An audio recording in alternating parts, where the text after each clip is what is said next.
Bismillahirrahmanirrahim. Assalamualaikum warahmatullahi wabarakatuh. Perkenalkan, nama saya Vita Armadani, nomor induk mahasiswa 20170015, Prodi Ekonomi Syariah, Fakultas Agama Islam, Universitas Muhammadiyah Ponorogo. Di sini saya akan presentasi untuk pemenuhan tugas mata kuliah Ulumul Hadis. Materi yang akan saya sampaikan pada kesempatan kali ini yaitu tentang struktur dan bentuk hadis. Langsung saja saya akan menjelaskan tentang struktur hadis. Ada dua struktur hadis yaitu sanad dan matan. Yang pertama, pengertian tentang sanad. Pengertian tentang sanad menurut bahasa yaitu sandaran atau sesuatu yang menjadi sandaran. Sedangkan menurut istilah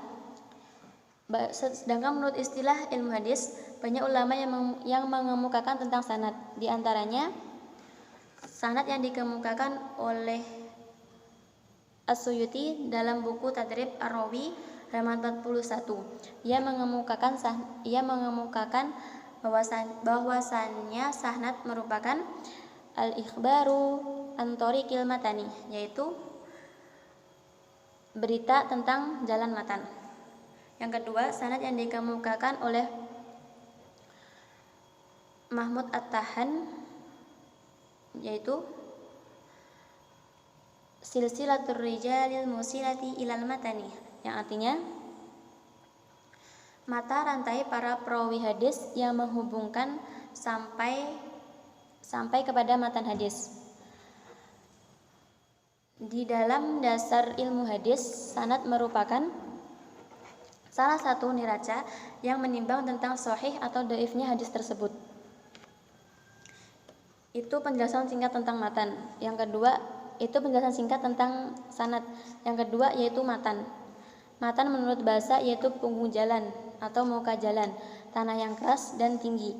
Sedangkan menurut istilah, sanad merupakan lafaz-lafaz Allah yang memiliki makna. Berarti dapat disimpulkan bahwa sanad merupakan redaksi hadis yang menjadi unsur pendukung pengertiannya. Contoh matan yaitu Allahumma inni a'udzubika minal ajzi wal kasali wal jubni wal hurri wa a'udzubika min fitnatil mahya wal mamati wa a'udzubika min adzabil qabri. Yang artinya, ya Allah, aku berlindung kepadamu dari ketidakmampuan dan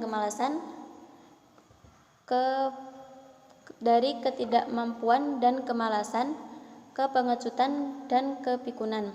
Dan aku berlindung kepadamu dari cobaan hidup dan kematian, dan aku berlindung kepadamu dari siksa kubur. Itu penjelasan singkat tentang sanad dan juga matan. Kemudian saya akan melanjutkan dengan bentuk-bentuk hadis. Bentuk hadis terdiri dari 5 bentuk, yaitu hadis qauli, hadis fi'li, hadis takriri, hadis hammi, dan juga hadis ahwali. Yang pertama yaitu hadis qauli. Hadis qauli merupakan segala sesuatu yang disandarkan kepada Nabi Muhammad SAW, baik berupa perkataan, ucapan, atau sabda Nabi Muhammad SAW. Sabda Nabi Muhammad SAW yang berkaitan dengan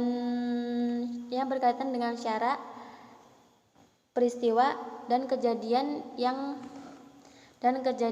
berkaitan dengan akidah, syariah, dan akhlak ataupun lainnya.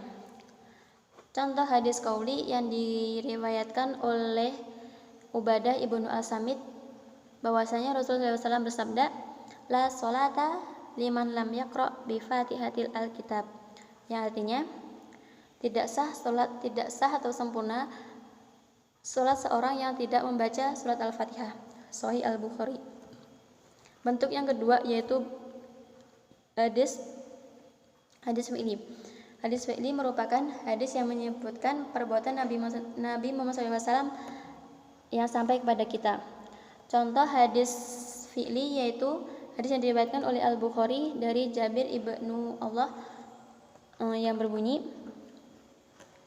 Kana Rasulullah sallallahu alaihi wasallam yusalli ala rahilatihi haitsu tawajjahat fa idza arada fa idza arad fa idza arad fa idza aradal fa idza aradal faridatu nazala fastaqbalal qiblah, yang artinya Rasulullah SAW pernah salat di atas tunggangannya kemanapun tunggangannya menghadap.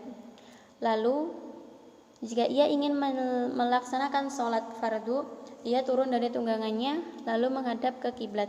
Sahih Al-Bukhari. Yang ketiga yaitu hadis takriri. Hadis takriri merupakan penetapan suatu perkataan atau perbuatan yang dilakukan oleh sahabat Nabi Muhammad SAW di hadapan beliau atau sepengetahuan beliau, namun beliau diam dan tidak menyanggahnya, atau yang tidak menyanggahnya dan tidak menampakkan persetujuan atau bahkan mendukungnya. Contoh hadis takriri yaitu penetapan Nabi Muhammad SAW tentang ijtihad para sahabat yang berkaitan dengan sholat asar di perkampungan Bani Quraizoh.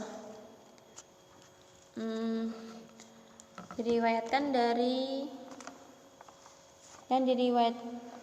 contoh hadisnya yaitu la yusallina ahadul asra